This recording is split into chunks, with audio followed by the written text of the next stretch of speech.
Hello दोस्तों, exact mystery में एक बार फिर से आप सभी को स्वागत है। मैं हूं अशोक कुमार राज और मेरे तरफ से आप सभी को तहे दिल से नमस्कार, आदाब, सत श्री अकाल, राम राम।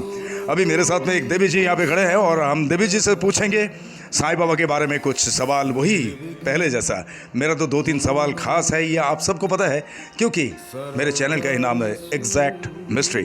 तो लेट्स कम। देवी जी, आपका नाम क्या है? Rekha Shetty. Okay, very good.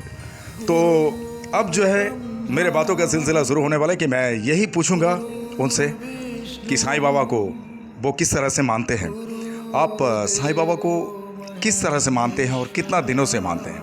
मैं बहुत साल से मानती हूँ। शादी करके इधर बॉम्बे आई ना, तब से मैं हम लोग शिरडी पहले गई थी। हर गुरुवार इधर आती हूँ, मुझे अच्छा लगता है इधर आने के लिए। और जो कुछ मेरे मन में हुआ वो सब कुछ हुआ, इसलिए मैं हर गुरुवार आती हूँ, इधर प्रे करती हूँ, सब कुछ करती हूँ, बच्चों को भी लेके आती हूँ। अच्छा, अब आपसे मैं इतना पूछूंगा कि बहुत सारे लोग तरह तरह के बातें करते रहते हैं बाबा के बारे में कि बाबा साईनाथ एक संत है, उन्हें भगवान का दर्जा दिया गया और चमत्कारिक क्या करते थे। आखिर चमत्कारिक जो कहा जाता है बाबा को, वो किस लिए, ये तो आप सभी को पता है कि वो जो वक्त था, बाबा को कुछ लोग नीचा दिखाने की कोशिश करते थे शिरडी में, और उस वक्त बाबा को कुछ गलत भी समझते थे।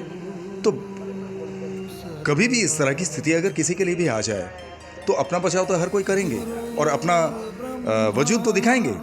बाबा तो कोई साधारण इंसान तो है नहीं जिसके बदौलत आज तक सारे लोग उनके पीछे पड़े हुए हैं कि उनका रूप क्या है, कौन सा रूप है, ये आज तक किसी को पता नहीं चला।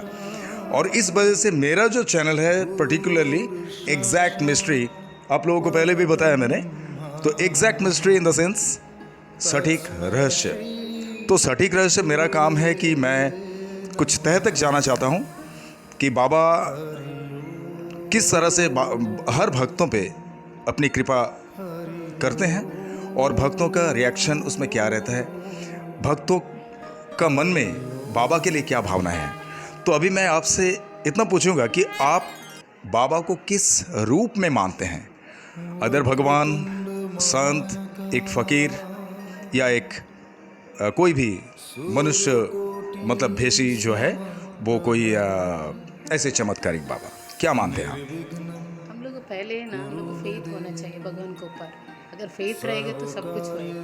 मैं तो फ़कीर कमलदीन मानती हूँ, क्योंकि मुझे बहुत कुछ अच्छा हुआ, इसके लिए मैं उसको अपने बहुत कुछ मानती हूँ। तो आप मतलब फ़कीर के हिसाब से ही मानते हैं, ठीक है, ये आपकी निजी भावना है, इसके ऊपर मैं तो कुछ नहीं कर सकता हूँ। लेकिन आपका एक मान्यता है साईं पे।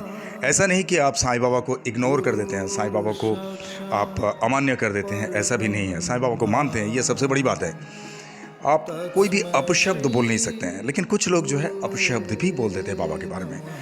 तो आपके साथ में बाबा की कुछ चमत्कारिक हुई होगी ऐसी कि आप थोड़ा सा साझा कर सकते हैं हमारे दर्शकों के लिए? हुआ नहीं, बट हम लोग का विश्वास है बाबा के ऊपर। जो भी कुछ हुआ अच्छा ही हुआ, अभी तक बुरा कुछ हुआ नहीं, इसके लिए हम लोग मानते हैं जो भी है।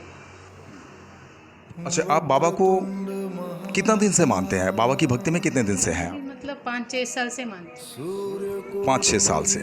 तो अभी 5-6 साल से जब बाबा के भक्ति में आए, तो इससे पहले आप कौन से भगवान की पूजा पाठ करते थे?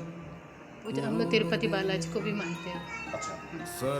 तिरुपति बालाजी, ठीक ठीक। तो मतलब बाबा को मानने से पहले आप तिरुपति बालाजी की पूजा पाठ क्या करते थे? अभी भी करते, वो भी करते, उधर भी जाते हो, ये भी इधर भी आते हो। जी, ये भी एक सवाल है। आज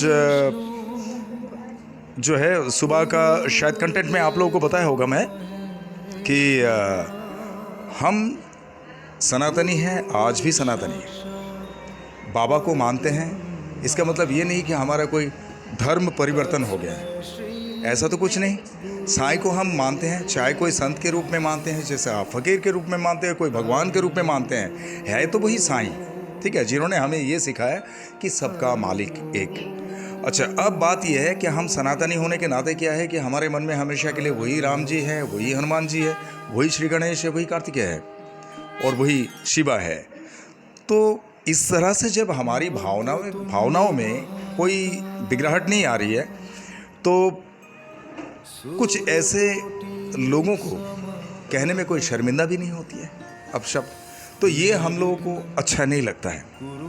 हम जितने भी साईं भक्त हैं हमें तो अच्छा कतई लगता नहीं है, और बाकी और भी जितने सारे लोग हैं, कोई अगर बाबा को ना भी मानते हो तो मुझे तो लगता है उन्हें भी अच्छा नहीं लगता है। तो इसीलिए मेरा पूछना हुआ आपको कि साईं बाबा को मानने से पहले आप किसको मानते थे, किसकी पूजा करते थे? अच्छा ये बताइए, आपकी साईं बाबा की भक्ति में आपका जब आना हुआ तो ज़रूर कुछ ना कुछ तो आपके साथ में घटित हुआ होगा, तभी आप साईं बाबा की भक्ति में आए। तो ऐसा कुछ हुआ होगा चमत्कारी, या कुछ भी घटना है जिस वजह से आप साईं बाबा की भक्ति में आए?